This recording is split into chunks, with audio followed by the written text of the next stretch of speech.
bonjour et bienvenue à l'épisode 103 de Pack de Potes. Nous allons continuer dans notre série recap de Coupe du Monde 2019 avec en fait que notre cher Charlie Bayer a préparé. Moi, c'est TK, l'américain de ce groupe d'amis réunis par le rugby.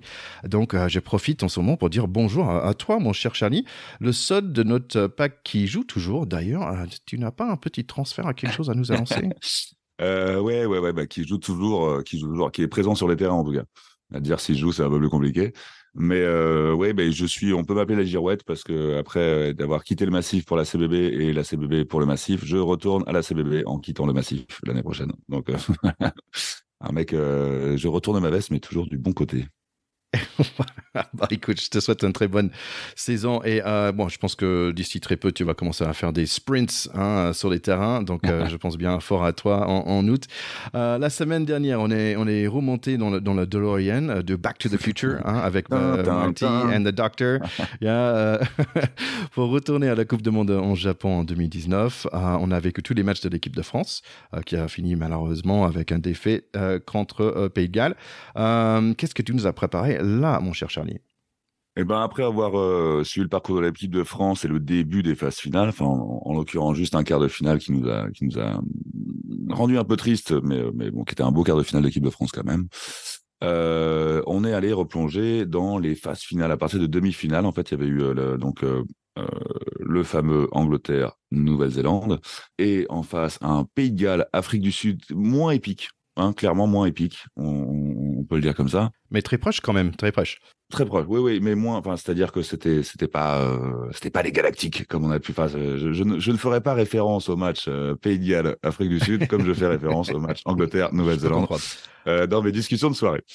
Mais voilà, qui nous a amené à une finale flamboyante de Angleterre contre l'Afrique du Sud, où ça a été un combat de titans, un peu moins relevé, un peu moins de jeu, mais beaucoup d'envie, beaucoup de guerre, une guerre réussie par nos amis sud-africains. Ouais, et c'est là, je connaissais pas du tout vraiment cette équipe de Sudaf à ce moment-là. Et en fait, on va les revoir beaucoup, je trouve. Il y a beaucoup qui reviennent de cette année aussi. Donc les champions en titre des Sudaf. Donc c'est intéressant de revenir sur ce match. Il y a que 4 ans parce qu'il y a beaucoup de gens qui vont être sur le terrain cette Coupe du Monde là. Donc merci mon cher Charlie pour tout ce travail que tu as fait de Edith. Mais de rien, c'était une vraie joie en fait de replonger déjà dans cette aventure de Coupe du Monde, de se souvenir de ce qui s'était passé il y a 4 ans, parce que l'équipe de France a beaucoup évolué et le rugby mondial aussi. Et c'était aussi très agréable de replonger dans notre aventure à nous, quoi, dans l'enthousiasme et l'innocence qu'on avait et qu'on a toujours d'ailleurs. Mais c'était un vrai plaisir et je suis très content de vous faire revivre et de revivre avec vous cette aventure Coupe du Monde 2019 en vue de ce grand choc qui va arriver et qu'on est vraiment impatient. Allez, tout de suite, c'est Nouvelle-Zélande contre Angleterre en 2019. Mais n'oubliez pas, nos chers écouteurs, de cliquer les likes et cliquer les abonnés pour tous les épisodes qui vont venir dans cette année pour ce Coupe du Monde. On a 15-16 épisodes qui vont venir, une par semaine environ, jusqu'à fin octobre. Et en plus, j'ai une petite surprise en novembre. Après le Coupe du Monde, j'ai une surprise pour tout le monde. Mais il faut abonner pour être là. Allez, bonne écoute à tout le monde. Pack de potes, terrain 10. Samedi matin, nous avons eu un match vraiment d'anthologie. C'était un truc de formidable. L'Angleterre contre Nouvelle-Zélande. Nouvelle-Zélande était tout de suite prêt pour la bataille, mais je trouve que l'Angleterre était vraiment prêt pour la guerre. Ça se montrait tout de suite pendant le haka, par exemple, où l'Angleterre a montré qu'ils étaient vraiment prêts pour recevoir ce défi des Nouveaux-Zélandais. Et quel barrage! Le match démarre avec Tulagi qui marque dans les 90 secondes. Nouvelle-Zélande vraiment sur le recul, surpris. Tulagi aussi fait une interception 6 minutes plus tard, il passe à Johnny May et heureusement c'est la bonne défense d'un certain Scott Barrett qui permettent à la Nouvelle-Zélande de sauver un essai. On voit l'Angleterre vraiment en maîtrise pendant tout ce premier mi-temps. En 25 minutes, il y a un essai qui était rappelé parce que il y avait un écran. Tout de suite après, la Nouvelle-Zélande qui dans le 22 des Anglais, mais sans prendre des points. L'Angleterre, il ne reculait pas. Il avançait sur chaque contact. Il gagnait en mêlée, il gagnait des touches. Le 4 anglais, Itoje, il était vraiment formidable et on voyait après lui en tant que l'homme de match. Le défense anglaise, ils n'étaient pas là dans la pression comme l'Afrique du Sud était contre Nouvelle-Zélande. Ils étaient dans l'attente. Ils attendaient, ils forçaient les décisions des Nouveaux-Zélandais et ils plaquaient pas à 1, pas à 2, mais plutôt parfois à 3. On voyait 10-0 pour l'Angleterre le mi-temps. Je sais pas où vous étiez, les gars, pour regarder ce match, mais moi, dans le petit bar où j'étais, on était tous un peu surpris. Alors, oui, où j'étais, moi, je te rappelle que je fêtais mes 33 ans, donc c'était un peu compliqué. Donc tu t'en rappelles plus très bien. J'ai eu du mal, mais non, en tout cas, c'est vrai, ouais, c'était vraiment le choc des titans. On l'avait annoncé, même ceux qui connaissaient rien au rugby, ils savaient très bien que le samedi matin, et d'ailleurs, tu les avais prévenus, il fallait qu'ils soient devant leur télé. C'est quand même deux équipes qui sont à 80% de victoire, hein, à peu près, ces 4 dernières années. C'est deux équipes assez violentes. Bon, déjà, sur le haka, on était, Farrell, que j'en ai parlé un peu avant dans ce podcast, que j'aime détester.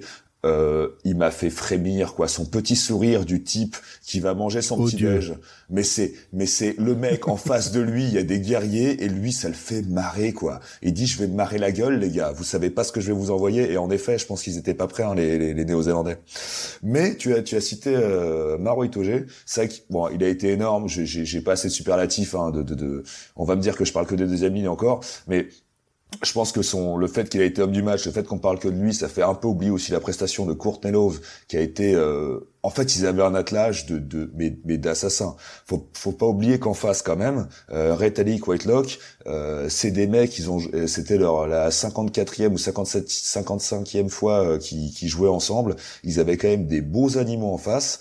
Et les gars, mais alors, le premier ruck, mais dès le premier ruck, Maro Itoje, il a consommé 3 défenseurs, quoi. Et je pense que les Néo-Zélandais, ils ont été complètement désarçonnés. Il y a un truc qui m'a marqué, c'est que dès la 4e minute, t'as George Ford qui va piquer un ballon, qui arrache un ballon au pilier adverse, quoi. Donc t'as le 3/4 qui va t'arracher le ballon du près d'un animal. Ça en disait long quand même sur l'envie qu'ont montré les Anglais dans cette première mi-temps déjà. Ils ont fait une entame hallucinante, royale. Et pourtant, comme tu l'as très justement dit, Thierry, Barrett qui reprend l'ailier, mais il reprend pas n'importe qui, Scott Barrett, il reprend Johnny May, s'il te plaît, qui part avec les cannes. Et moi, je me suis dit, mais là, il y a essai. Et je n'en suis pas revenu qu'il le rattrape. Et s'il le chope pas, il y a 14-0 au bout de 2 minutes. C'est un truc de dingue. Donc, en fait, qu'il n'y ait que 10-0 à la mi-temps, quand tu regardes, si tu oublies la couleur des maillots, c'est pas les Blacks, une telle domination dans l'impact et la domination territoriale et de maîtrise du ballon qui que 10-0 à la mi-temps, c'est une énorme performance défensive des Blacks. Mais clairement, ils se sont fait complètement bouffer dès le début du match et en fait, ils ont pris, mais c'est comme un combat de boxe où tu prends un coup au menton sur le premier crochet du mec et en fait, tu t'en remets jamais de tout le match. Et même si tu vas au bout et que tu perds au point parce que ils sont pas si loin que ça, on peut pas dire qu'ils aient pris une raclée, etc. Mais ils ont été KO debout pendant tout le match. Donc, franchement, après, on peut y revenir un petit peu, mais il y a que 7-0 à la 25e, alors qu'ils ont fait que de courir après le score. Et là où les Anglais ont été exceptionnels, c'est que contrairement aux Sud-Africains au début des matchs de poule, quand ils ont joué, et les 20 premières minutes, ils ont agressé les Néo-Zélandais, mais ils ont pas marqué. Là, ils ont marqué au bout de 84 secondes. Et les Néo-Zélandais, j'aimerais savoir depuis quand ils ont pas pris un essai d'entrée comme ça, en se faisant marcher dessus à ce point-là, parce que là, je me suis dit, mais ok, j'ai compris, ils ont donné le ton les mecs, et en fait, les Néo-Zélandais, on se rend bien compte aussi avec ce match-là que c'est une équipe qui est tellement habituée à dominer, et on oublie à quel point ils sont immenses, et en fait, je trouve que là, ok, ils sont tombés sur plus fort qu'eux, mais ça ne remet rien en cause de leur domination sur les 15 dernières années qui était exceptionnelle. Et en fait, là, c'est juste une équipe qui n'est pas habituée à courir après le score et qui ne sait pas batailler quand elle est un peu menée parce que très souvent, ils marquent 1 fois, 2 fois, 4 fois, ils ont 15-18 points d'avance et donc ça permet tout, y compris toutes les faiblesses. Oui. En fait, l'Angleterre, ils ont démarré le deuxième mi-temps exactement de la même façon. Ils étaient déjà dans les 22 des All Blacks tout de suite, avec un bel essai qui était encore annulé car en avant dans un mold. Donc, Théo, j'aimerais bien que tu m'expliques. Très sévère cette annulation-là. J'aimerais bien que tu m'expliques ça après, parce que pour moi, c'est du jamais vu. Bon, bref. Après, malgré cette décision, j'ai trouvé que l'Angleterre était quand même très serein et ils ont quand même mis les points de 3 points avec une pénalité. Dans la 55 minutes, on voit les All Blacks finalement commencer à mettre un tout petit peu le gage. Il y avait une touche ratée. C'est un raté des Anglais, quoi. C'est un raté des Anglais. C'est même pas. Ouais, c'est le seul erreur qu'ils ont fait. Et bouf, ça va intercept et essai pour Nouvelle-Zélande. Pendant 2 minutes, on peut dire que tiens, là, il y a un match parce que je pense que c'était 13-7, mais finalement, réaction immédiate des Anglais à notre pénalité, 16-7. Et franchement, à 66 minutes, on pourrait dire que ce match est fini avec un autre pénalité 19-7. Les Blacks, ils n'arrivaient pas à passer la ligne défensive des Anglais. Ils essaient de mettre un dernier essai de l'honneur et les Anglais, mais ils étaient sans pitié, comme Théo le dit tout souvent. Ils ont dit non, ce match est fini et les All Blacks rentrent à la maison. On a quand même le sentiment que les Blacks, en fait, n'ont quand même jamais été en mesure de gagner ce match, ce qui est très rare. Hein. Pas de solution. Faut rappeler quand même qu'ils ont un ratio de victoire-défaite, cette équipe, qui est extraordinaire. On n'a pas beaucoup parlé d'eux. Et pourquoi est-ce que les All Blacks, tout simplement, ont une domination quand même assez incroyable sur le rugby mondial depuis plus de 100 ans? C'est pas par hasard. Ils ont une histoire très particulière avec ce sport. C'est un tout petit pays du bout du monde qui a créé son identité avec ce sport dans un mélange un petit peu de culture maori, qui est une culture de combattants, et les British qui sont une culture on va dire de la règle et de la dureté d'exécution et d'organisation. Et avec ça, ils ont fait monter une mayonnaise historique, une mayonnaise noire qui écrase ses adversaires depuis très longtemps. Et le rugby en Nouvelle-Zélande, pour ceux qui connaissent pas trop, c'est pas vraiment un sport, c'est une manière de vivre, c'est presque une religion. D'ailleurs, on voit très bien de temps en temps médiatiquement, quand il y a un ancien All Black qui meurt, il y a des haka aux enterrements. Ça devient carrément des trucs incantatoires qui dépassent complètement le domaine du rugby. C'est une manière d'être. Voilà. Donc aujourd'hui, qu'ils perdent contre les Anglais, qui sont aussi les inventeurs de ce jeu et qui sont juste au bout d'un projet exceptionnel de 4 ans, mené, on l'a dit, par une sorte de sorcier de ce jeu, etc., mais aussi une génération de folie. C'est honorable. Ils perdent avec leurs armes.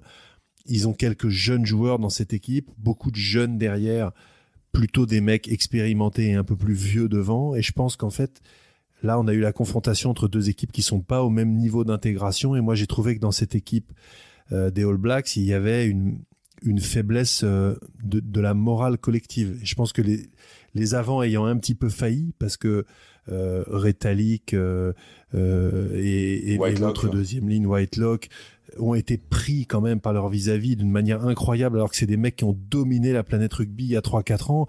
Et je vois, j'ai noté parce que ça m'a bluffé, à la 64-65e, tu disais 66e, on a l'impression que le match est fini. Tuilagi, il prend Retallick, il le découpe, et la minute d'après, Itoje, il prend Whitelock, il le découpe. Alors que c'est les mecs qui ont mis cette équipe dans le sens de la marche pendant des années. Ben là, c'est juste, les gars, c'est fini. Et derrière, ils sont un peu jeunes. Juste pour placer rapidement, donc Retallick, c'est le numéro 4, il me semble, All Black, et c'est lui qui ressemble au gars de famille Adams, non, le bon. C'est lui le mort-vivant, ouais. Ouais. Ok, juste merci.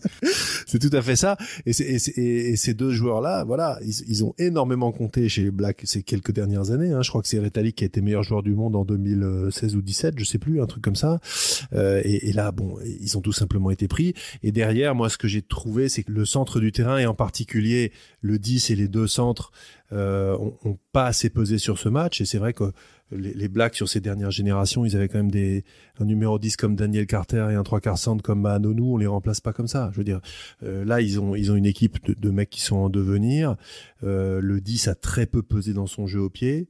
Godiou, il a sauvé un ou deux trucs. Et honnêtement, ce qu'il a eu de plus beau sur ce match, c'est quand même sa coiffure, qui est exceptionnelle. Mais à part ça, moustache et moulette, blonde, exceptionnelle. Enfin là, on voit la fin des années 70-80 qui revient à la mode sur le plan capillaire, et c'est toujours un petit plaisir. Mais blague à part, ils n'ont pas pesé. Donc parfois, ils ont essayé de chercher des solutions individuelles. T'as Barrett qui fait des coups de pied au-dessus, et puis ils ont fait beaucoup d'imprécisions, des en avant sur les renvois, on écarte, paf, le ballon qui tombe. Enfin, je veux dire, c'était pas les Blacks. Mais tout ça, pourquoi? Parce qu'ils se sont fait secouer comme des pruniers par les Anglais. Ouais, complètement. Je te trouve un peu sévère sur Godiou, parce que moi, j'ai trouvé bon sur ce match. Au début de match, il a fait un ou deux sauvetages pas mal.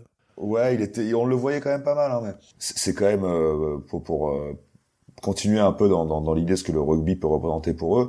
Il y a 2 pays au monde pour lesquels le rugby c'est le sport numéro 1, c'est le Pays de Galles et la Nouvelle-Zélande. Sinon, partout ailleurs, c'est le foot qui est prédominant. Et en effet, c'est des pays qui tournent autour du rugby. La Nouvelle-Zélande, c'est vraiment le pays du rugby.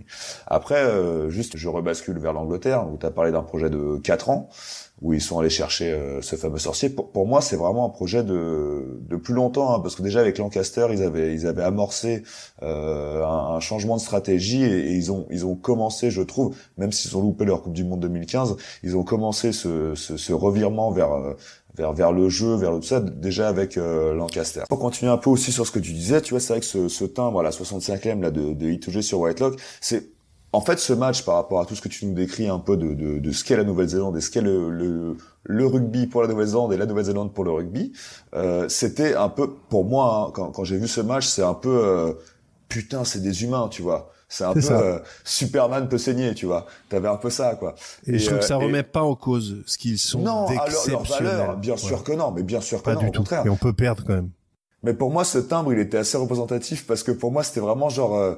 le mec montre qu'il sait Raoul, quoi. Et autour de ça, cette deuxième mi-temps, tu voyais que les Néo-Zélandais ne trouvaient pas de solution, qui perdaient leur duel, qu'il y avait un truc où c'était vraiment pas vraiment une chute, parce qu'en effet, comme tu dis, faut rien enlever à la qualité de ce qu'ils ont, de ce qu'a cette équipe. Mais c'était un peu putain, ils peuvent saigner aussi, quoi. Ils peuvent retomber. Bien sûr, c'est important. Et ce qui est étonnant, moi, un des gestes qui m'a le plus rappelé qu'ils étaient en train de perdre les pédales et qu'ils gagneraient pas, c'est la petite claque sur le front que met Whitelock à je sais plus quel joueur, où il perd ses moyens. Et là, tu te dis, c'est pas eux, quoi. C'est-à-dire que les Blacks, normalement, ils font jamais d'espèces de petits mauvais gestes comme ça. Ils ont pas besoin de ça, ils te mettent 50 points. Et en fait, ils sont juste humains. Il y a des moments, t'es sur le terrain de rugby. Ceux qui nous écoutent, comme vous les gars, on le sait. À un moment, t'en peux plus. T'as envie d'arroser le mec d'en face parce que en fait, il est juste meilleur que toi. Et c'est très très dur à supporter. Et c'est aussi ce qui fait la différence entre les grands joueurs dans un moment clé où ils vont être champions du monde et les autres. Qu'on fait les coups de coude que tu mets au mauvais moment, même si t'es énervé, etc., etc. Tu vises quelqu'un, peut-être? Personne. On a parlé des joueurs, des avants qui a certaines bouteilles, on va dire. Pour moi, Vanipola, le pilier, là, en fait, il ressemble à un nain dans Les Seigneurs des Anneaux. Et je pense que je lui donne 2, voire 300 ans, quand même. Il pourrait être là, à la création de rugby, en Angleterre. C'est lui qui a inventé le rugby. C'est exactement ça. Il vit dans la comté. Ouais, il vit dans la comté. Alors, après, c'est vrai qu'on a tellement parlé de la déception des Blacks que finalement on n'a pas dit grand chose des Anglais, mais ils ont fait fait un match extraordinaire. Et moi je l'avais dit, ces deux équipes qui n'ont pas de points faibles, on a surtout vu que l'Angleterre n'avait aucun point faible et ils ont affiché, je trouve, surtout une détermination, une sérénité, une solidarité extraordinaire. Et ceux qui m'ont le plus frappé quand même, c'est les 2 troisième lignelles qui ont été énorme, même si Itoje a été magique. Et Itoje, il a quelque chose il est presque comme un dessin animé. Je sais pas si vous avez vu, d'ailleurs, c'était dans le journal aussi. Il a aucune cicatrice, le mec. T'as l'impression que tout est facile. On dirait le mec des Cités d'Or. Tu vois, il est beau, il est mignon. Oui. Bah non. Mais c'est quand même un mec qui te fait 12 ou 14 plaquages, 3 turnovers, 7 ou 8 ballons en touche sur le match, demi-finale de Coupe du Monde. C'est monstrueux. Et t'as l'impression que c'est facile. Ouais, justement, Maro Itoje, je peux pas vous dire tout ce que je pense de lui parce qu'il m'a tellement impressionné. Il y a cette image, tu sais, à la fin du match où il tombe à genoux, lentement, il enlève son casque, tu vois, il relève. C'est un guerrier. Putain, bref, c'était beau. Mais par rapport à la touche, il y a un truc quand même qui est mentalement, qui est très violent parce que ce mec-là, il était, tous les ballons étaient j'exagère, mais 90% des ballons étaient envoyés sur lui. L'alignement adverse savait qu'il allait sauter. Et il prend quand même savait que c'était sur lui et il prend quand même tout. C'est ça l'horreur. Mais non, mais en vrai, c'est horrible. Tu vois, t'as les mecs qui se disent ouais, ça va être sur lui, ça va être sur lui. Ouais, c'est sur lui, puis il le prend quand même. Et t'es pas loin chaton à chaque fois, mais il le prend quand même. C'est horrible pour l'alignement en face. Il les a dégoûtés. Il m'a. Et puis les deux troisième lignelles, Curry, Underhill, c'est monstrueux. Mais ils m'ont rendu fou. Mais bien sûr. Mais ils ont mis des timbros. Bon, on avait quand même un autre match le dimanche, l'Afrique du Sud contre Pays de Galles. Un match, on peut dire, assez lent, avec beaucoup d'envie, mais peu de réalisation. Beaucoup de ballons perdus. Bon, on peut dire qu'il y avait des mêlées impressionnantes des Afriques du Sud. Il y avait des Gallois qui étaient assez confortables dans l'air avec des ballons gagnés comme ça. Mais en gros, je pense que pour le premier mi-temps, la chose qui m'a fait marrer le plus, c'est les poireaux des supporters. Parce que franchement, il y avait pas grand-chose. Les poireaux des Japonais dans le stade, c'était géant. J'ai trouvé ça génial. Franchement, j'ai trouvé le premier mi-temps super brouillon. On peut dire presque un gribouillage de match avec un score en mi-temps pour l'Afrique du Sud 9-6. L'antithèse de la veille, quoi. Ouais, et en même temps, alors, moi, j'ai beaucoup entendu ça et tout. Et j'ai entendu à la radio, oui, un match chiant et tout. Moi, ce que j'ai apprécié dans ce match, c'est que c'est resté un match disputé jusqu'à la fin. Et à 5 minutes de la fin, il y avait 16 partout. Et je trouve que les Gallois ont pas démérité. Je trouve que Alf Penny, franchement, il est éternel, ce mec. Le mec, le premier ballon haut, il te fait une réception. T'as Chelsea Colby qui est pas là, mais t'as Alf Penny qui fait la même en face. Il m'a fait rêver. Et puis, il met la pénalité pour égaliser à 16 partout, à la 75e, en coin. Excuse-moi, c'est quand même, les mecs, c'est quand même des bons joueurs, quoi. Donc moi, j'ai bien aimé ça. Alors, De Allende a été exceptionnel. Le centre Sudaf, c'est lui qui marque l'essai. Il va vraiment se le chercher tout seul. Les Gallois, pour venir égaliser l'essai, enfin qui les fait recoller, ils choisissent à un moment où ils pourraient avoir une pénalité pour revenir à 4 points. Ils choisissent de jouer la mêlée. Ils sont récompensés en marquant un essai. Donc honnêtement, moi j'ai passé un très bon moment de rugby avec beaucoup d'engagement, mais un beau match. Je suis entièrement d'accord avec toi par rapport à la combativité des Gallois. C'est une équipe, et on en avait parlé un peu au début, qui avait moins de bancs que les autres, qui avait moins de turnover. Leur troisième ligne, là, Navidi, c'est ça, le Dre 2 là. Oui, bah lui il jouait pas. Et puis North qui se claque pendant le match. Il a clairement manqué. Tu vois que ouais, ils sont bien fait cogner quand même. Il y a eu des sorties sur blessure. Je pense que ils ont pas démérité alors qu'ils avaient peut-être pas le même banc que d'autres équipes. En effet, à la fin là, quand ils choisissent la mêlée au lieu de la taper au pied, je me dis mais qu'est-ce qu'ils sont cons quand même ces mecs-là. Et en fait, pardon, mais grosse paire parce que aller le marquer derrière c'était beau. Donc en fait, la première mi-temps était chiante, pardon. Moi, j'étais un peu en voilà, beaucoup de jeux au pied, peu de rythme, tu vois, très fermé. Mais c'est vrai qu'à la fin, en fait, une fois digéré un peu peut-être ce contre-pied au match de la veille, où on s'est dit merde, on s'attendait à peut-être de demi-finale d'anthologie. Il y en a eu une et demie, on va dire. Mais une fois digéré, c'est vrai que je me suis dit putain, quand même, les Gallois, ils donnent des leçons de volonté, quoi, de courage. Tu sais, moi j'ai un copain qui m'a rappelé là il y a pas longtemps en parlant du match contre les Français qu'ont perdu les Français. On avait quand j'étais jeune junior à la CBB, c'était Nick Mallette qui était l'entraîneur des seniors, qui était à l'époque en Fédéral 1, et il disait mais tu sais casser les couilles de l'adversaire, le faire péter les plombs, ça aussi c'est rugby. C'est vrai. Et c'est vrai. Voilà, le rugby, c'est pas un sport spectacle, c'est aussi un sport de clébard. C'est aussi un truc où on est là pour faire dégoupiller les mecs en face, les énerver, leur faire des conneries. S'il faut qu'ils prennent des jaunes parce que au bout d'un moment tu leur fais péter les plombs, t'es le plus malin. Ça fait aussi partie du rugby. Et Faf, il est un peu comme ça, notre Faf de Clerc. Avec le deuxième ligne là, putain, et j'ai pensé à vous quoi. Peut-être c'est pour ça en fait que j'étais un peu triste au première mi-temps parce qu'en fait j'avais pas vu le Faf. C'est même dans mes notes, j'étais le Faf il est où? Il fait un bon match. Oui, il a fait un bon match, mais il était moins évident que le match d'avant contre le Japon. Mais par contre, oui, le geste où il fait déjà il fait un boulet, il attrape pas le ballon dans l'air et bon après il fait un super plaquage sur le 9 en face. Mais quand il y a le gros numéro 4 avec une jolie barbe un ball qui vient le choper, il le prend, mais il dit viens monsieur. Il doit être tellement énervant. Oh là là. Mais c'est ça, comme tu dis, c'est un match de chien. C'est un casse-couille quoi. Tu vois, le deuxième ligne en face, en vrai, il lui met une baffe, il dort pendant 3 semaines, Faf, mais il est là à rigoler pendant que l'autre le prend par le col. Faire dégoupiller le mec, ça aussi, c'est rugby. Exactement. exactement. Bon, pour revenir vraiment un peu par rapport au match, donc c'était 9-6 pour le premier mi-temps. Les Gallois marquent 9-9 en deuxième mi-temps. On voit un essai finalement, après un joli percé du 10 Sudaf Pollard. Il y a un course de 12 qui a réussi d'éviter Billard plus 2 autres Gallois qui marquent le premier essai du match, donc environ de 53 minutes. Repense après par les Gallois. Ils ont passé 5 minutes dans les 5 mètres face à une défense de Sudaf vraiment très très efficace. On avait parlé de ce choix de mêlée, il y avait un pénalité, au lieu de prendre les 3 points, ils ont pris la mêlée avec un super essai derrière. Audacieux, c'est audacieux. Vraiment. 10 minutes plus tard, on a 2 drops ratés de chaque côté, je pense. Finalement, un pénalité qui donne 19-16 pour l'Afrique du Sud. Et je pense que l'image de ce match aussi, c'est que dans le mêlée gagné par les Afriques du Sud, vraiment dans les dernières minutes, on voit tout le puissance de cette équipe et l'euphorie après.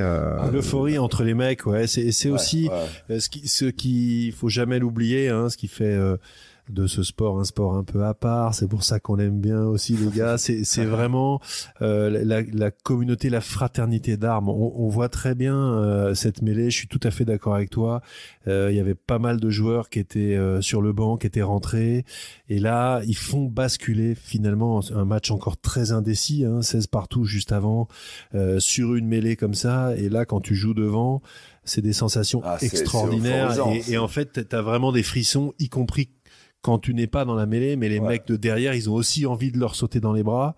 Et c'est cette dimension collective-là sur un petit combat gagné qui te fait basculer, qui est fantastique et qui donne vraiment, c'est vrai, je trouve la chair de poule même quand t'es devant la télé, quoi. Enfin, tu te mets à la place des mecs et tu te dis, mais oui, quoi, ils l'ont fait, c'est beau, quoi. J'ai aussi noté que Eddie Jones était à ce match-là. Et en fait, c'est la deuxième fois que je vois ça. Il porte un casquette de foot américain, en fait. Il a de Houston Texans. Et je trouvais ça assez bizarre que déjà Houston Texans, c'est pas une grande équipe de foot américain non plus dans la NFL. C'est pas on va dire, c'est pas des 49ers, c'est pas une équipe avec beaucoup d'histoire, c'est une équipe qui est assez jeune, en fait. Ouais, donc j'ai trouvé ça intéressant. Je me demande quel est le lien entre Eddie Jones et Houston Texans, quoi. Réponse dans la saison 2 de Pack de Potes. Voilà. On va du suspense. Une chose, c'est sûr, je pense qu'on va avoir des gens qui vont se pousser les uns les autres ce vendredi, en fait, parce qu'on a Nouvelle-Zélande, Pays de Galles. Et franchement, si c'était moi, j'aurais pas envie d'être le Pays de Galles. Oh là là, mais la vengeance, mais non, mais les All Blacks, ils vont être énervés, mais malheureux. Non, je pense que pour les Gallois, ça va être compliqué, hein. Ça va être un peu dur. Surtout qu'encore une fois, on en reparle, ils ont moins de bons que les autres, ils ont moins tourné que les autres, ils ont perdu des mecs, là, contre l'Afrique du Sud. Je pense que des All Blacks énervés en face. Après, c'est des matchs de fête. Je pense que et on l'a dit, c'est des équipes qui ont des points communs. Je pense qu'il y a énormément de respect entre ces deux équipes. Donc moi, j'ai bon espoir que ce soit un match, enlevé, où on verra du jeu, où on verra des choses et où on verra surtout une fête du rugby avec des mecs à la fin qui vont célébrer leur amour de ce jeu. Je pense qu'on a vu beaucoup de belles choses sur cette Coupe du Monde et une affiche comme celle-là, qui est une affiche festive malgré tout, parce qu'il y a 3e ou 4e, tu t'enfuis un peu sur une Coupe du Monde, en fait, honnêtement, voilà. Tu les retiens pas, Tu les retiens pas et il y a pas d'enjeu. L'enjeu est très faible. Moi, je pense que ça va être un beau match. C'est de toute façon une belle affiche. Voilà, c'est deux magnifiques équipes. Elles sont tombées. Je dirais que les Blacks sont vraiment tombés sur plus fort qu'eux. Ils sont passés un petit peu à côté de leur demi-finale. Les Gallois, c'est pas le cas. Ils sont tombés les armes à la main. Ils perdent de 3 points. Honnêtement, il y a absolument rien à dire. Donc moi, je pense que ça va être très sympa et j'espère que les Blacks auront la décence de pas mettre 50 points aux Gallois. Soyez classe, les mecs, un peu. Soyez classe. Ouais, mais je pense que comme on a déjà dit, on peut pas trop compter sur ça parce qu'ils ont l'habitude de le faire. Sinon, samedi, ça va être notre finale depuis, ça fait un certain moment maintenant qu'on regarde ce Coupe du Monde. Et je suis un tout petit peu triste que ça se finit. Au moins, ça finit avec vraiment une très belle affiche. L'Angleterre contre l'Afrique du Sud à 10h samedi matin. Oui, ça va être une belle affiche. Après, clairement, de ce qu'on a vu depuis les poules, jusqu'à cette demi-finale, je pense que malgré mon faible ratio en pronostic, je pense que ça va être dur pour les Sudaf. Je pense que les Anglais, ils sont. C'était une des affiches possibles de la finale. C'était un des scénarios, on va dire attendus. En tout cas, soit Angleterre, soit Nouvelle-Zélande, mais on savait que l'Afrique du Sud était une des favoris de cette partie de tableau. Faut quand même rappeler que s'ils se sont retrouvés dans cette partie de tableau, c'est parce qu'ils ont perdu contre les All Blacks, les Néo-Zélandais, pendant le match de poule. Hein. Ouais, Donc ils se retrouvent en finale alors que les autres sont sortis en demi, mais à la régulière l'un contre l'autre, c'est les Blacks qui ont gagné sur cette Coupe du Monde. Attention, ça reste un match de rugby et on voit bien que les Sudaf, on les voyait quand même assez fortement favoris contre les Gallois, c'est quand même pas passé loin. Hein. Maintenant, c'est vrai qu'aujourd'hui, sur ce qu'ont montré les Anglais, ils sont clairement devant. Je serais content aussi parce que j'aimerais que ce trophée Webb Ellis revienne dans l'hémisphère nord. Et là-dessus, les Anglais, je leur tire mon chapeau. Ils l'ont gagné en 2003. S'ils le gagnent ici, on est content que ce soit au nord. Pour la promotion du rugby mondial, c'est bien aussi que ce soit pas toujours les mêmes équipes qui gagnent. C'est très important. Mais attention, c'est un match, 80 minutes, 15 plus 7, 22 mecs contre 22 mecs, ça peut basculer de l'autre côté.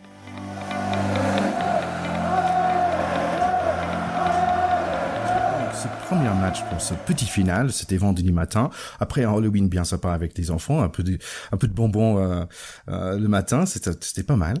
Il y avait quand même un sacré match hein, et ça se voyait tout de suite. Nous avons eu Nouvelle-Zélande contre Pays de Galles et ça se sentait tout de suite. Il y avait un sentiment que ça allait jouer. Il y avait un essai dans les premières 5 minutes. Petit passe après contact, très sympa par Ritalik, le mort-vivant. Ensuite, il y avait un petit côté de Nouvelle-Zélande qui a gagné 50 mètres, suivi par un bel essai de Beauden Barrett avec une croisée assez formidable. Le Pays de Galles, par contre, qui reste toujours dans le match. Il y a un essai de numéro 15 face à une défense qui a bien reculé, mais on voit que le Pays de Galles, ils sont là. Donc, 14-10. Le capitaine des All Blacks, Reid, il reprend ses Blacks et à 32e minute, on voit un essai marqué par la 14 suite à un contre-rock dans les 22 Gallois. 21-10 et bien sûr les nouveaux Z, ils ont fait ce que les nouveaux Z font à la fin de la première mi-temps. Un deuxième essai de Ben Smith après un raffut de dingue. Il est 28-10 pour le mi-temps. Alors ce raffut, c'est vrai qu'il faut quand même le regarder. Hein. Ceux qui nous écoutent là, faut absolument, si vous n'avez pas vu ce match, voyez juste au moins cet essai-là avec le raffut qui est mais juste gigantesque. Et c'est vrai que là, le pauvre numéro 9 gallois, mais c'est quand même assez humiliant.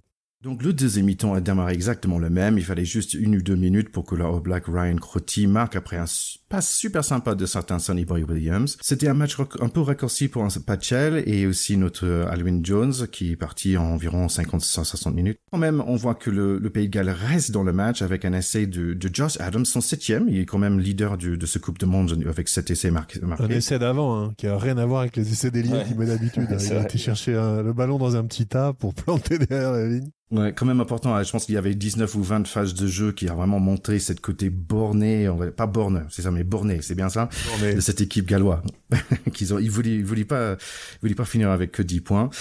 Pour finir, un essai du numéro 10 All Black pour passer à 40-7. Un score final assez logique, mais sans honte pour les Gallois, qui ont pu quand même livrer un match assez sympa à voir. Oui, moi, ce que j'ai trouvé dans ce match, c'est que, assez vite, on a quand même compris que les Blacks allaient s'imposer. C'est vrai que 12-0 au bout de 10 minutes, un truc comme ça. Et quand ils commencent comme ça, les Blacks, tu les reprends pas. Et j'ai eu le sentiment quand même que presque les Gallois avaient pas envie de les battre, quoi. C'est-à-dire que tous les gens qui aiment le rugby ont tellement souffert de voir les Blacks se faire marcher dessus comme ça en demi-finale de la Coupe du Monde par les Anglais, que en plus aller leur faire perdre la petite finale, c'est un truc qui s'apparentait quasiment à de la lèse-majesté. Et ils ont voulu faire un beau match, les Gallois, et ils l'ont fait. Ils ont absolument pas à rougir. Mais grosso modo, il fallait que les Blacks gagnent ce match. Ils avaient plusieurs joueurs qui allaient arrêter, que ce soit Sonny Bill Williams, Kieran Reid et compagnie. Ils pouvaient pas finir sur une défaite. Et le parcours des Gallois est très très honorable. Voilà, comme tu dis, Alwyn Jones, il sort à la 55e, il a sa petite ovation personnelle. Tout le monde est content, c'est la fin, c'est les Blacks qui gagnent à la fin et la logique est respectée. C'est un peu ça que j'ai ressenti quand même. Ouais, c'était la logique est respectée. Après, j'ai beaucoup pensé à toi. Est-ce qu'on s'était dit sur les matchs pas folklore mais les matchs un peu plaisir quoi. Et c'est vrai que les All Blacks dégageaient une décontraction pendant les îles. Enfin ils étaient là pour finir en beauté, je pense, pour dire un bel au revoir à certaines légendes parmi eux qui arrêtaient. Mais c'est vrai qu'il y a eu comme tu disais à la 20e là sur l'essai des Gallois, tu t'es dit bon peut-être ça va jouer encore, mais en fait on a surtout vu de leur part de la combativité et de la fierté, c'est-à-dire ils étaient pas là pour en prendre 70 exactement, non ils plus. étaient pas là pour baisser la tête. On n'est pas les Namibiens, quoi. C'est un peu ça qu'il disait.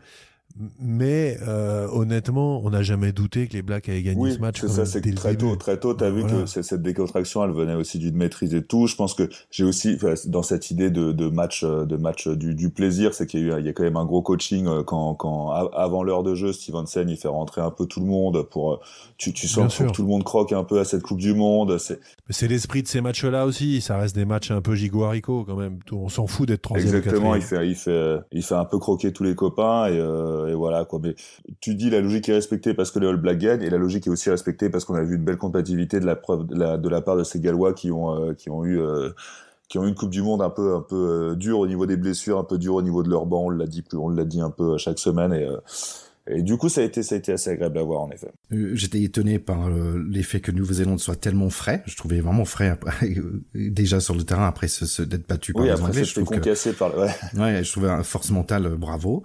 Et j'ai trouvé le Gallois toujours assez dangereux, comme un vieux boxeur, en fait. Tu le tapes dessus, mais il est toujours là, il est toujours debout, il essaie de prendre des points quand il peut, mais bon, c'était assez logique, comme on a dit.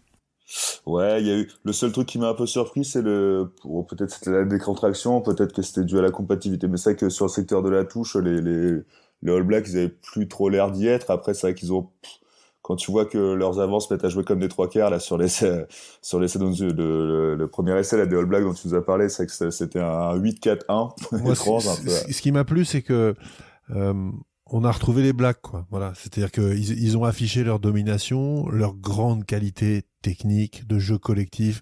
À un moment, ils sont tellement passés à côté de leur demi-finale que tu t'en prends à douter. Tu dis mais merde, c'est peut-être plus les Blacks. Si tu vois le match là pour la 3e place, ça reste les Blacks. Ils sont complètement au-dessus. Et honnêtement, c'est 40-17, un peu les mains au haut du guidon quand même. Donc moi, je suis très content pour eux qui finissent avec cette place-là. Et il faut aussi savoir, je pense que dans la culture néo-zélandaise, être All Black, ça signifie beaucoup pour les joueurs. Perdre, c'est quelque chose, surtout sur des matchs à élimination directe en Coupe du Monde et compagnie, c'est quelque chose qui dévaste complètement le vestiaire et les âmes et les cœurs. Et perdre 2 fois de suite, c'est juste quelque chose de pas envisageable. Allez, bon, c'est le moment pour parler du final. Donc, ce samedi matin, on a quand même eu le final, Afrique du Sud contre l'Angleterre. Un match très attendu qui a démarré très vite, malheureusement par un KO de numéro 3 anglais, Sinclair. On a vu, par contre, l'Afrique du Sud tout de suite dans leur match, avec un défense vraiment attaquant qui a vraiment mis l'Angleterre en danger tout de suite. Beaucoup de pénalités, donc notamment, je pense, 4 dans les premières 10 minutes. Et après ces premières 10 minutes, on voit l'Afrique du Sud qui mène 3-0. On voit une équipe de l'Angleterre vraiment changée par rapport à la semaine dernière. Ils sont d'un coup faibles. On voit des passes un peu pourries. Ils subissent dans la mêlée, ils subissent dans les touches. Ils font des en avant, ils reculent sur des impacts. C'est pas la même équipe qu'on a vu il y a une semaine. Il fallait attendre presque 20 minutes avant que les Anglais arrivent dans les 22 Sudaf pour prendre 3 points. Il y a beaucoup de casse dans ce début de match, avec 3 hommes qui sont sortis par blessure. On voit petit à petit ce score. Bon, il est ex-aequo à un certain moment 6-6, mais c'était après l'Angleterre a campé dans le 5 mètres de Sudaf pendant longtemps, mais ils n'ont pas réussi à marquer un essai. Donc en gros à 12-6 à la mi-temps, on voit une équipe d'Afrique du Sud vraiment qui mène. Théo, la semaine dernière, tu as parlé d'un match de Klebar. Et je pense que le début de ce match, c'était vraiment ça aussi. Oui, j'ai eu quelques retours d'ailleurs, ça a fait marrer les gens. Mais c'est vrai. Le rugby, c'est aussi un sport comme ça. Ça aussi, c'est rugby. Comme disait Nick Mallette, qui a dû être content de voir son équipe défendre comme ça et s'acharner. Alors, moi, je sais pas, il y a beaucoup de choses à dire sur ce match, mais moi, je vois 2 tournants vraiment principaux. C'est effectivement cette sortie de Sinclair très très tôt et remplacée par Dan Cole, qui s'est fait complètement croquer en mêlée. Enfin, c'est un peu indigne, pilier droit en finale de Coupe du Monde, se faire bouffer comme ça. Il a pas du tout tenu la route. C'est vrai que c'est un peu vieillissant. Ça interroge un peu sur le réservoir des Anglais à ce poste-là, parce que perdre son pilier, c'est un coup dur, clairement, mais le remplacer par un mec qui tient pas la route, c'est quand même très très bizarre. Théo, le mec en face s'appelle quand même The Beast, non? On est d'accord, mais The Beast, il est quand même un peu sur la fin. Il a fait son match, mais il est quand même un peu sur la fin de carrière. Et Dan Cole, merde, normalement, enfin c'est un mec, il devrait tenir son rang. Il a pas du tout tenu son rang. Et ensuite, je trouve que l'autre tournant, c'est effectivement cette séquence offensive finalement raté grâce à une défense héroïque. T'as 2 minutes sur la ligne des 5 mètres à la 30e. Si les Anglais marquent là, pour moi, ils passent devant.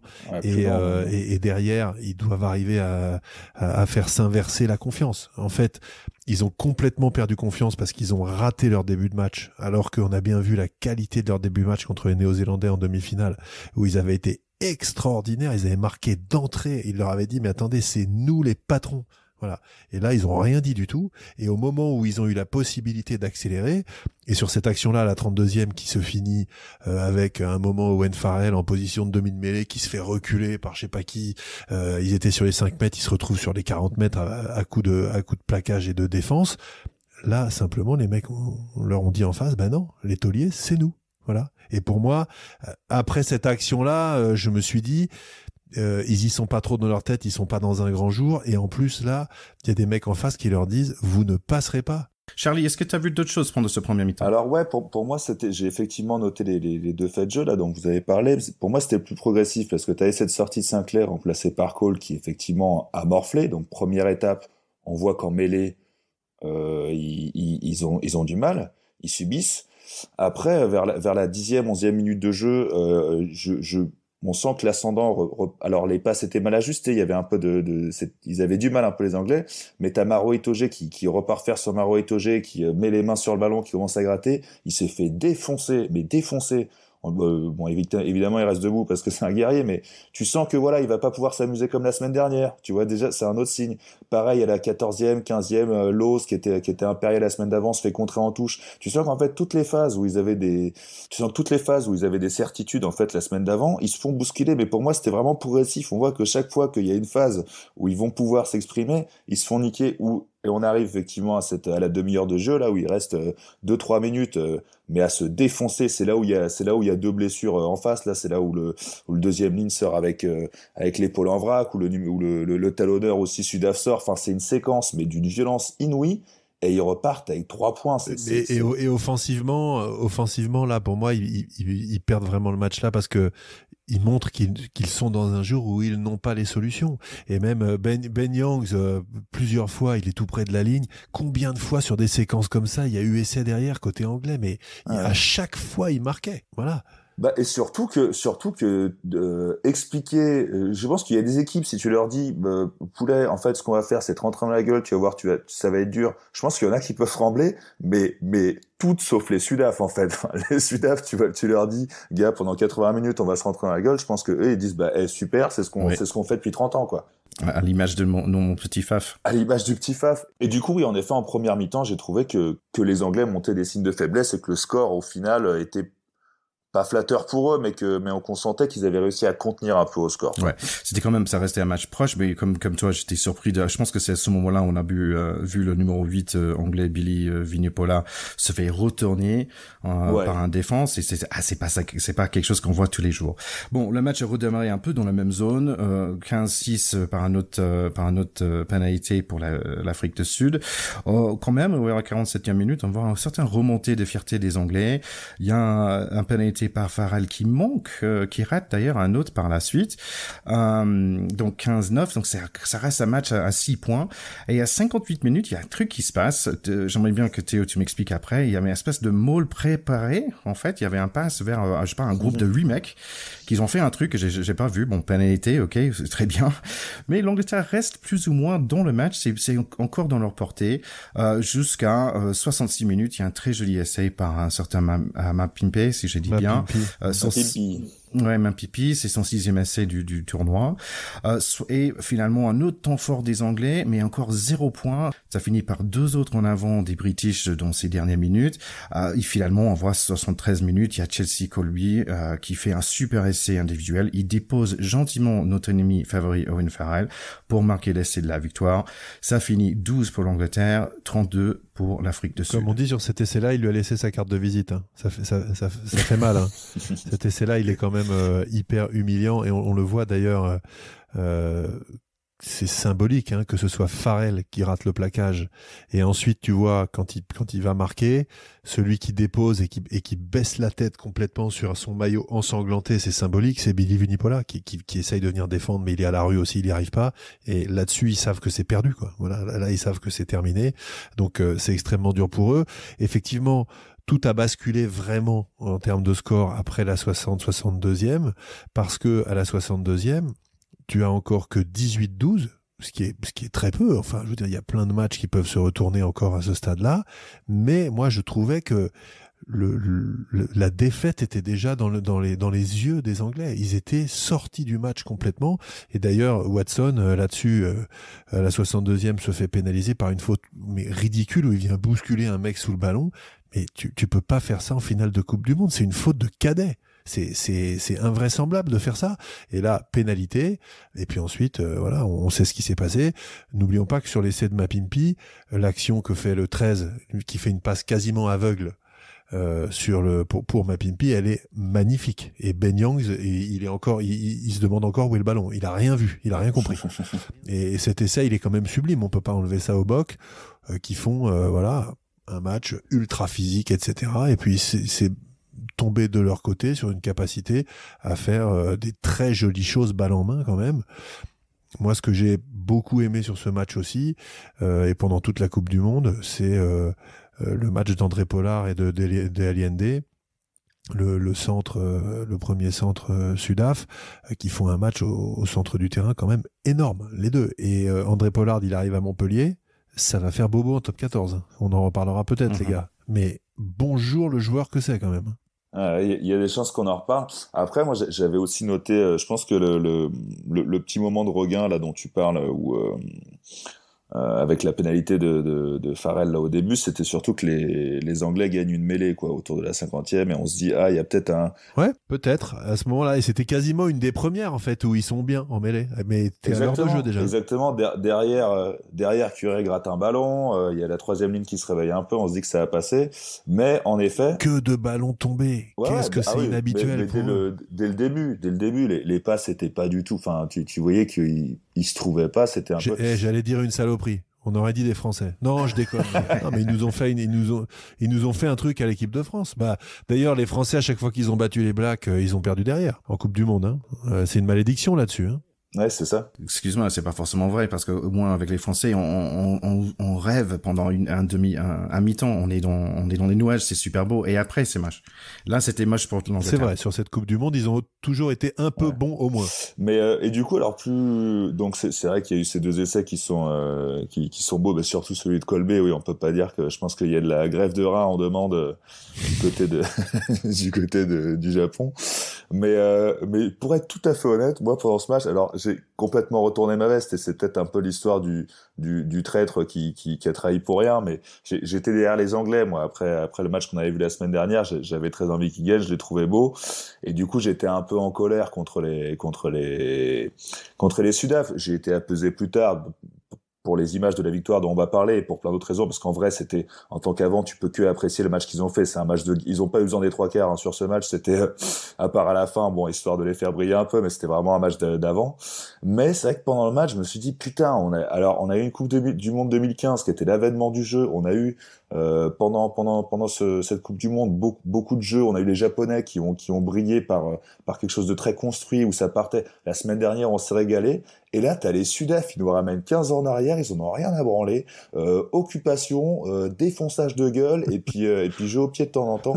Enfin, c'était vraiment, tu t'es dit merde. Et les Anglais derrière, tu te dis, il y a bien un moment, mais justement, autour de cette 50e, là, tu te dis, putain, ils vont se réveiller, ah bah ça y est, ils vont commencer à jouer, c'est pas encore un rugby de concassage qui va gagner.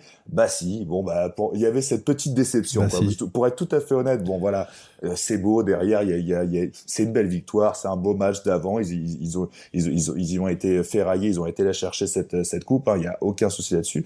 Mais pendant le match, j'étais un peu frustré. Oui, alors moi je te rejoins là-dessus. J'ai plusieurs frustrations, d'autant que je comptais vraiment me la péter s'ils étaient champions du monde, vu que j'avais annoncé que c'était mes favoris. Donc après la demi-finale contre les Blacks, je me suis dit putain, j'ai jamais été aussi près du buffet. Et puis là, rien à 2 mètres du buffet, je me suis écroulé dedans. Enfin surtout eux. Donc je suis quand même un peu déçu et ils m'ont fait un coup de Trafalgar. Je les voyais encore très favoris avant ce match. Ils m'ont vraiment déçu quelque part. Il faut aussi s'en réjouir. Ça reste la glorieuse incertitude du sport. C'est bien 15 mecs titulaires plus 7 ou 8 mecs sur le banc des deux côtés qui font le match et il est jamais écrit d'avance. Et ce que je pense, fondamentalement, c'est que les Anglais, après la démonstration qu'ils ont faite contre les Blacks, c'est incroyable, mais je pense qu'ils ont cru qu'ils avaient gagné la Coupe du Monde. Ouais. Et ils se sont dit, personne ne peut nous battre. On vient de rouler sur les mecs qui écrasent ce sport depuis 15 ans. Donc les Sudaf, ils ont beau être costauds, ils vont manger. Et là où j'en veux à Eddie Jones, alors que je l'ai loué comme un sorcier, mais je pense qu'il s'est complètement vautré sur cette semaine, c'est que pour rater une entame comme ça veut dire que t'es pas dedans. Et surtout, sa composition, elle me surprend. Il remet la même équipe. Et je pense que c'est une connerie. Je pense qu'il fallait remettre Owen Farrell en 10. Il fallait faire rentrer des remplaçants qui allaient jouer la finale parce qu'ils n'avaient pas joué les autres matchs en disant c'est à 23, c'est le groupe des 30 et l'équipe des 23 qui doit gagner cette finale. C'est une nouvelle compétition. Il reste plus qu'un match. On repart de zéro. Et je pense qu'il l'a pas fait. Il a dit, les mecs, vous êtes des papas, vous êtes les boss, vous avez terrassé les Blacks. Je me pose même pas de questions. Je remets les 15 mêmes. Erreur, Eddie. Grosse erreur. Désolé.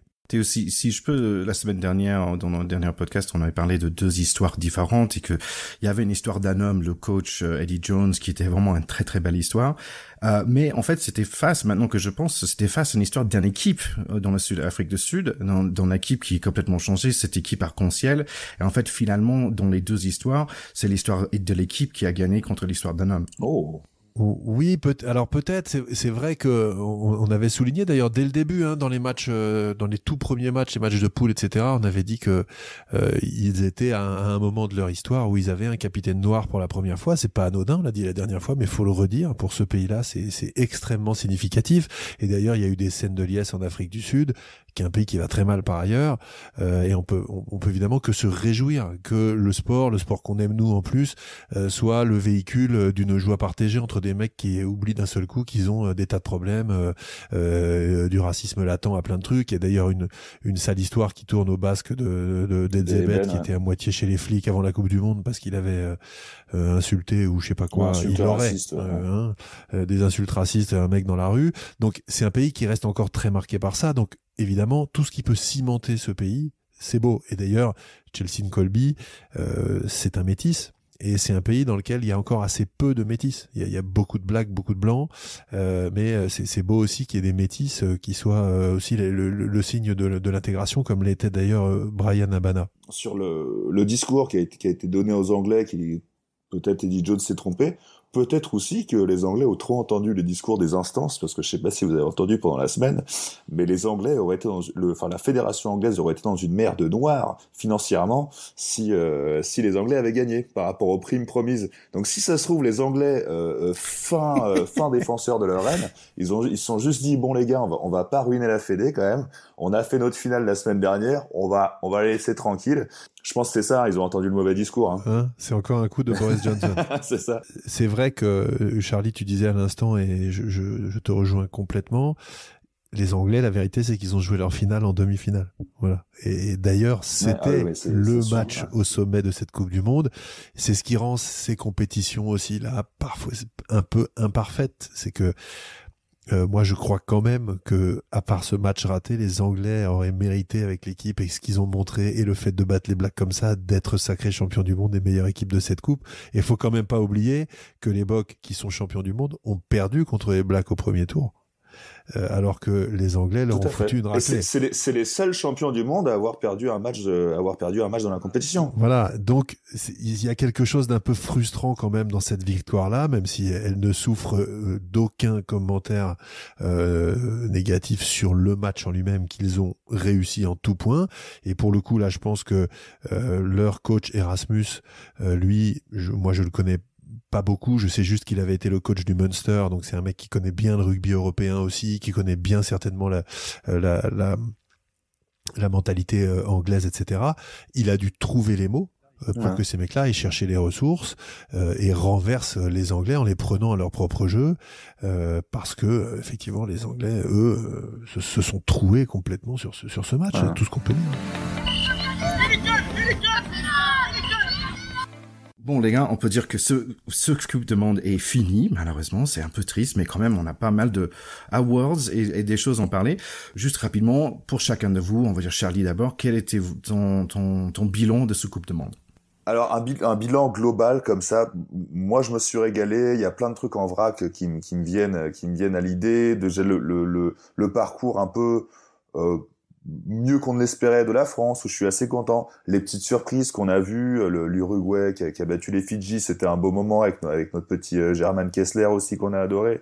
Il y a eu le parcours du Japon évidemment qui a été aussi au-delà de ce qu'on attendait, mais dans la manière surtout, dans l'engouement qu'ils ont porté, ça a été formidable. Et puis peut-être pour conclure un peu cette impression générale, mais j'ai sûrement oublié plein de trucs et cité des trucs bon, mais sur l'impression générale, il y avait aussi pour moi tout l'à côté, quoi. C'était vraiment une fête. Vraiment, on l'a senti de la part il y a pas eu de drame, il y a pas eu si, il y a les Uruguayens apparemment qui ont retourné un pub, mais sinon il y a pas eu d'à côté, il y a pas eu de problème, il y a pas eu d'équipe qui a dégénéré ou qui a mal parlé ou qui s'est embrouillé en conférence de presse ou qui a ruiné un hôtel ça a été que de la confrérie. C'était une très belle Coupe du Monde. Et juste il y a eu les matchs annulés où c'était le bémol, mais voilà. Oui, moi je commencerai par la fin.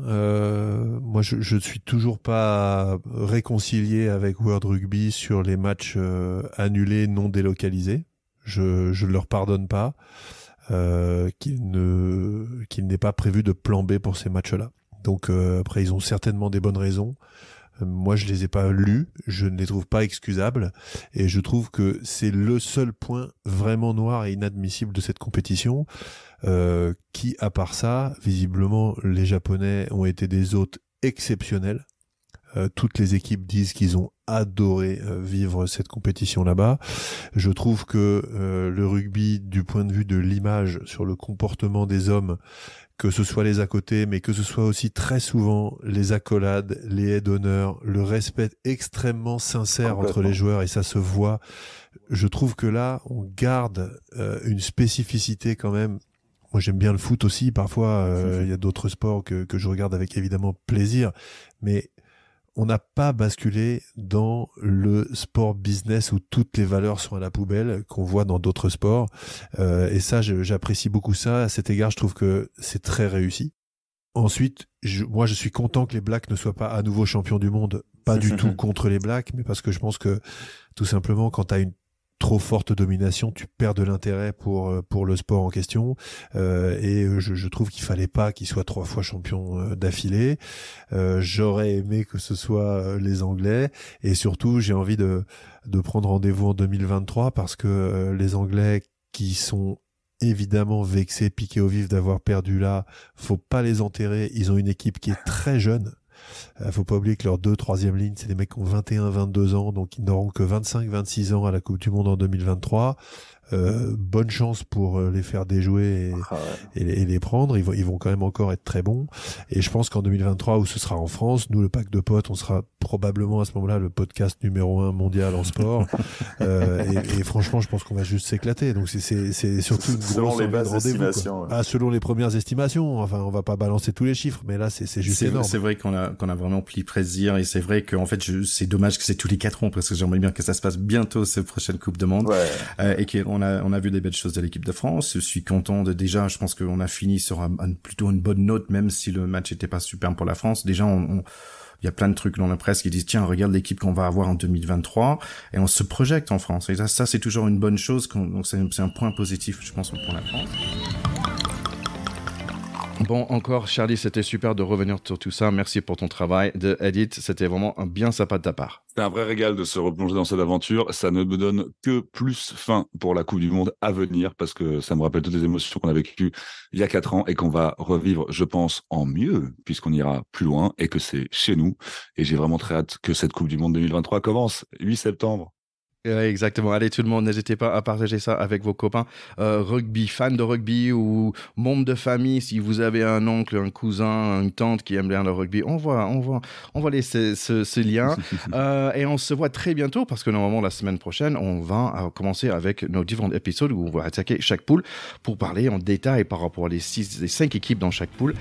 Donc, normalement, avec un invité surprise la semaine prochaine. Allez, à très bientôt à tout le monde. À très bientôt à toi, mon cher Charlie. Salut mon ticket, salut les potes du pack.